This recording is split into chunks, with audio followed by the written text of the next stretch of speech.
Hi everybody, and welcome back to Climate Change Calculated, now with a Corona update number 2. So my name is Gerald Schuller. So here's some conclusions from my last video in early April. So there I calculated that we need to reach a daily increase factor of 1.02, which meaning a doubling every 35 days for the number of infected. So this increase factor has also the advantage that it is independent of the underdetection rate, which differs in different countries. And you can see more on it in my previous videos, Corona Special and Corona Update. So that's also very practical.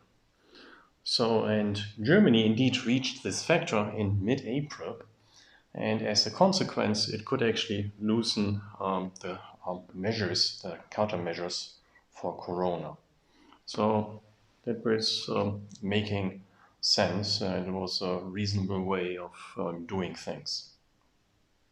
So here we can actually see how this factor developed. So here I made this plot from the data of April. So here we're starting with the beginning of April, going up to the end of April, and vertically you can see here this factor of increase. And here is this critical point which I calculated, this 1.02 in this line here. And you can see as a comparison different countries.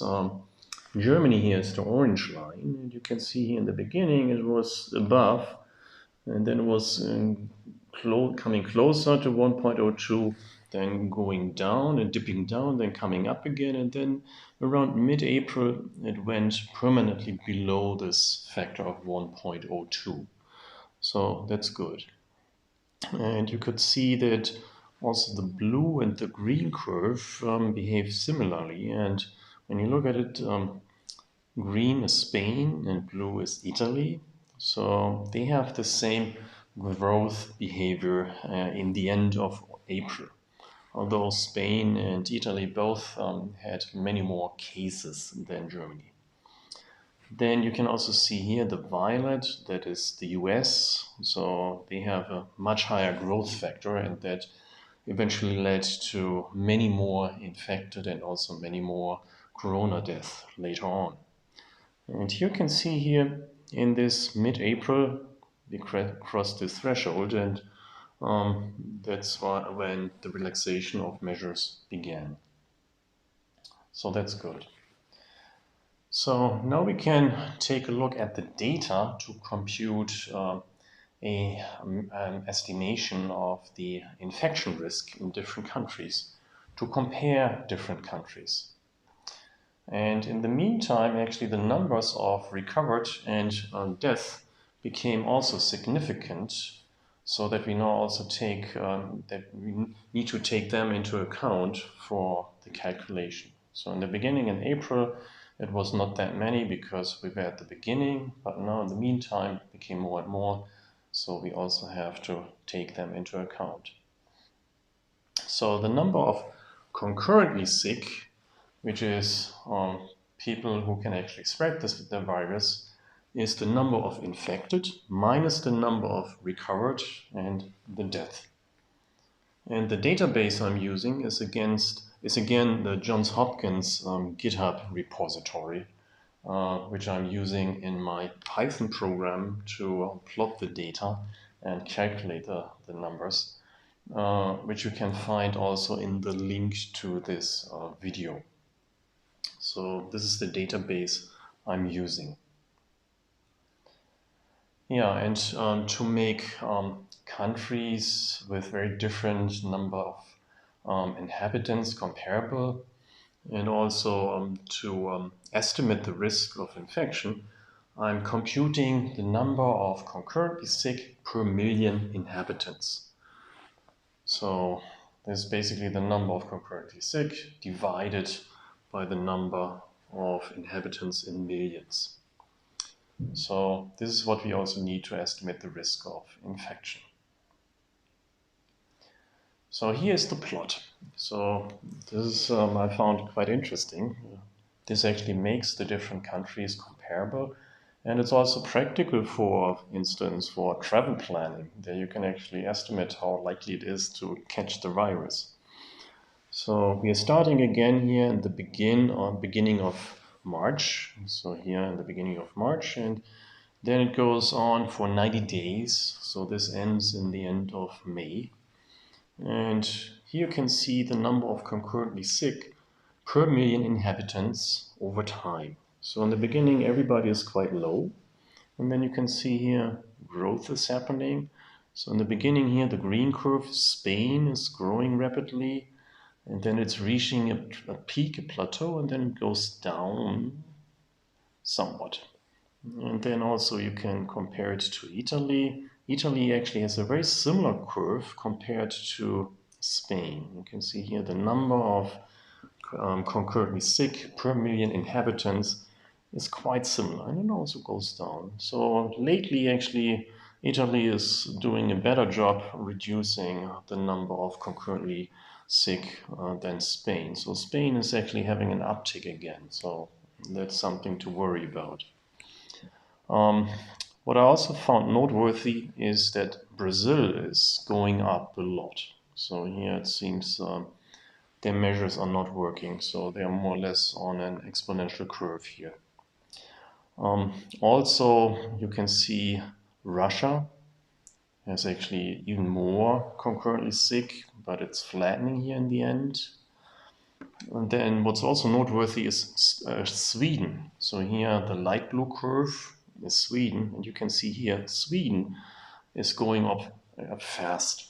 So this shows that the measures Sweden is taking are not working, right? So Sweden is taking a different approach than the rest of Europe, and you clearly see this approach is not working. Then Chile also has a very steep increase in the number of currently sick. And Chile is now also on the southern hemisphere. That means they have now fall. And this might hint that there is a seasonal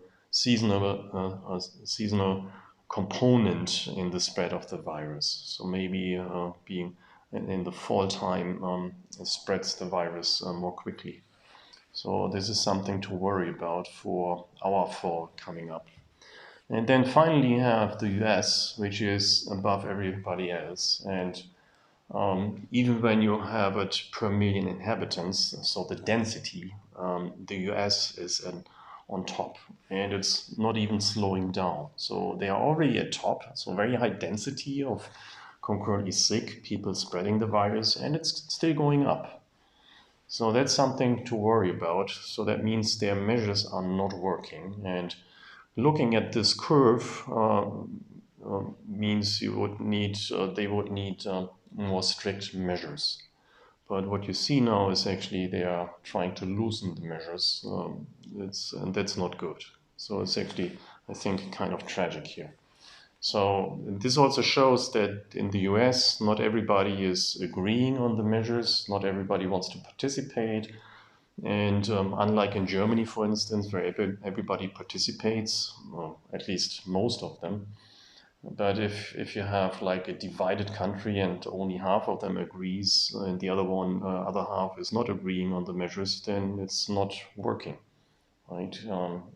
If the majority is not following the spread, helping prevent the spread, then the one that is ignoring basically is sufficient to do this spreading of the virus quickly.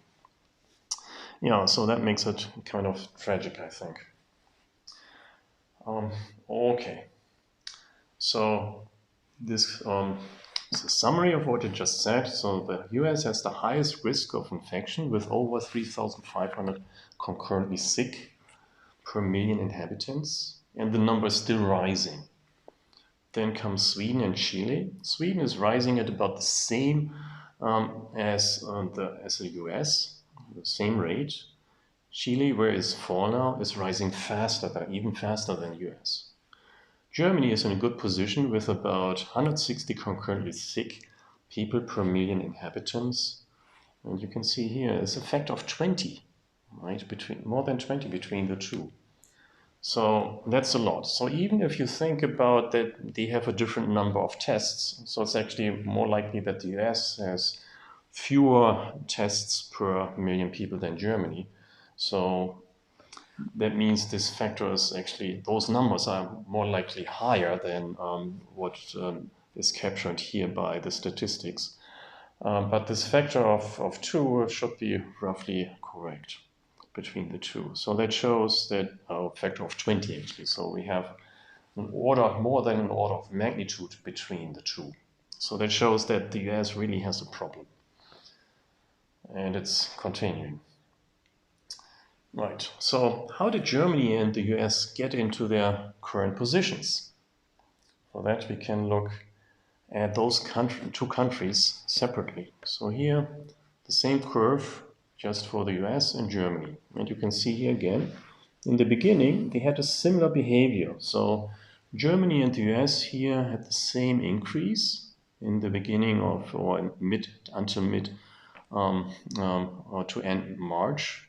It's just that the US, the orange curve here, was about 1 week behind Germany in its curve. But then here in the beginning of April, you can see here where the arrow is, there was a turnaround, right? So Germany managed to go from increase to decrease, right? So that was an important change. And this was roughly the time when Germany introduced its measures against corona.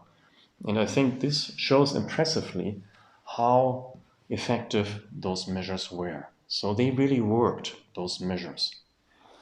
And on the contrary, in the US, you don't see any flattening here. The curve is just continuing straight up. So that shows the measures in the US didn't really work. So that's the problem. As a result, you also see quite different numbers of deaths coming from corona. So in the beginning, you see similar behavior between the US and Germany. So the US again is this orange line.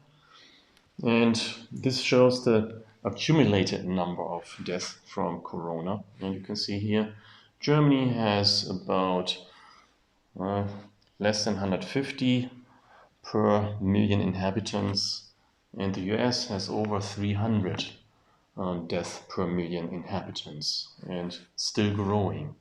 So the US has more than twice the death rate as Germany and continues to rise. So that's also tough. And because the under-detection factor, the number of deaths is rather too low, but the ratio should be roughly correct, right? So this factor of 2.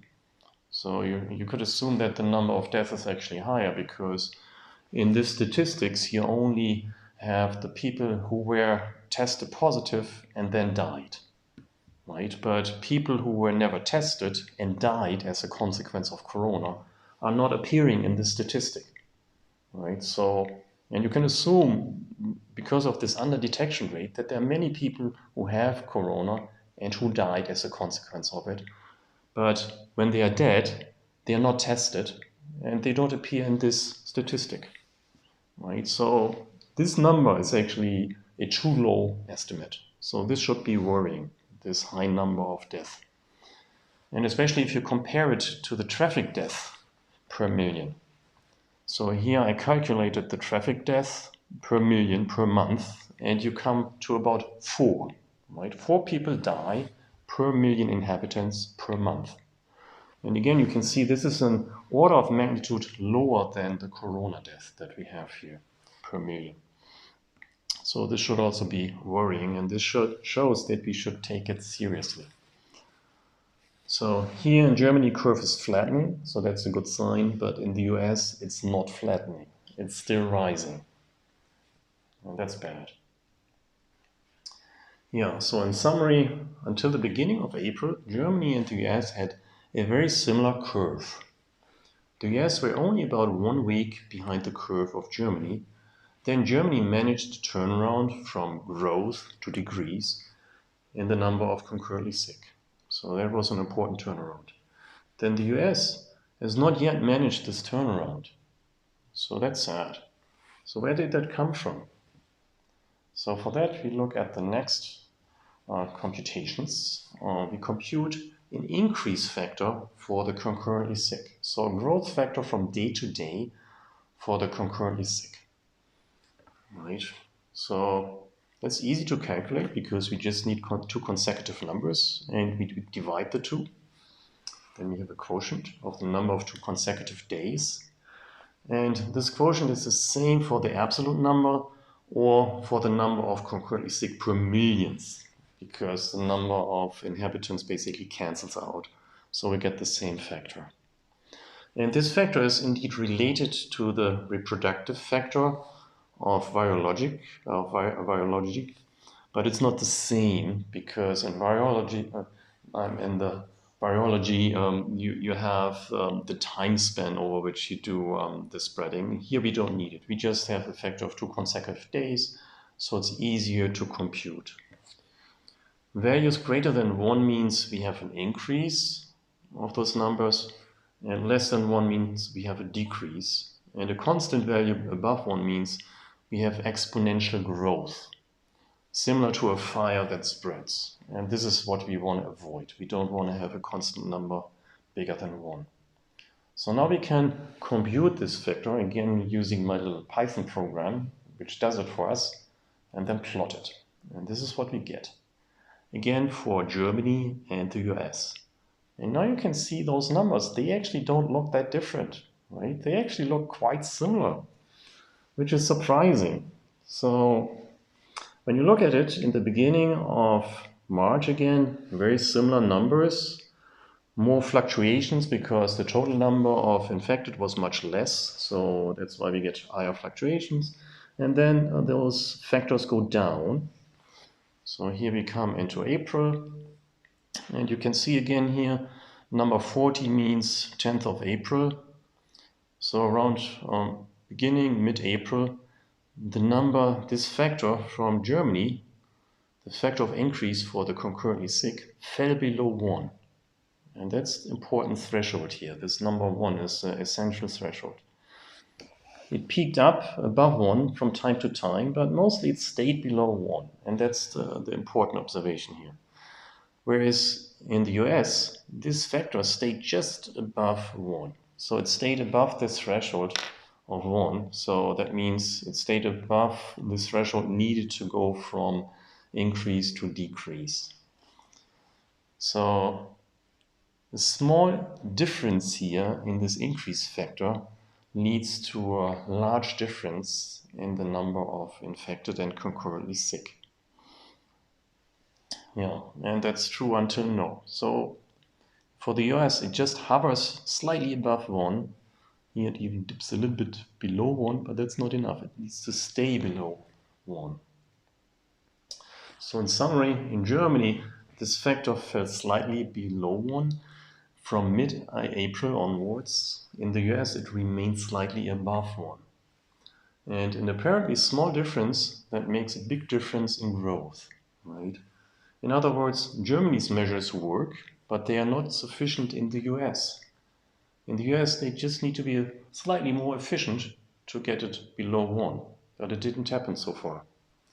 When relaxing measures, like in Germany or in the US, it is therefore important to quickly detect new outbreaks to avoid the exponential growth through extensive testing, tracking apps to effectively identify any infected context to avoid the exponential growth. Right? So in summary, Germany's measures are among the most successful internationally. The density of people who are concurrently sick is among the lowest. The corona fire in Germany was successfully contained, but it's still there, right? And that's why we have to be careful. The growth factor of the concurrently sick is currently just below 1. So it's not far, it's just slightly below 1. To prevent it from rising above 1 again, when measures are loosened, fast detection and tracking of new outbreaks is needed. So we need to be watchful. Okay, so that's it for today. Yeah, so like my channel, and if you have comments, leave it in the comment sections below. And then, yeah, thanks for your attention and see you next time.